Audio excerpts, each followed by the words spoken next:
ప్రముఖ దత్తక్షేత్రమైన పిఠాపురంలో మహారాజా railway flyover bridge సమీపంలో గల శ్రీరామ దత్తస్థాయి పీఠంలో దత్త జయంతిని పీఠం నిర్వాహకులు వజ్రపు సత్యనారాయణ, ఆలయ అర్చకులు వెంచంబూరి సత్యం ఆధ్వర్యంలో ఘనంగా నిర్వహించారు. ముందుగా స్వామివారికి అభిషేకాలు, పూజలు విశేషంగా జరిపారు.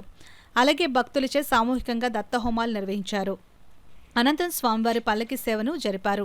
హైదరాబాద్కు చెందిన భక్తులు పల్లా శ్రీరామ్ దంపతులు స్వామివారికి సుమారు 7.5 లక్షల రూపాయల విలువైన వెండి కిరీటం, హస్తాలు తదితర ఆభరణాలను సమర్పించారు. ఈ సందర్భంగా దాతలు, పీఠం నిర్వాహకులు వజ్రపు సత్యనారాయణ మీడియాతో మాట్లాడారు. హైదరాబాద్ నుంచి వచ్చాము మా ఫ్యామిలీ మొత్తం ఇక్కడ దత్తసాయి పీఠం దగ్గరికి. ఇక్కడ ఈరోజు జయంతి అని చెప్పేసి మేము హోమం చేయించుకోవడానికి వచ్చాం. మా శక్తి కొలతో మేము వెండి ఆభరణాలు అయితే దేవుడికి ఇచ్చాము. ఇంకా శక్తి ఉంటే ఇంకా ఇస్తామని చెప్పేసి మేము దేవుడికి కిరీటం, హస్తం, పాతికలు, ముగ్గురు దేవుడికి అన్నీ ఇచ్చాము. కోనసీమ ముద్దుబిడ్డ ఆయన అసలు అలాంటి ఇప్పుడు హైదరాబాద్లో ఉన్నారు.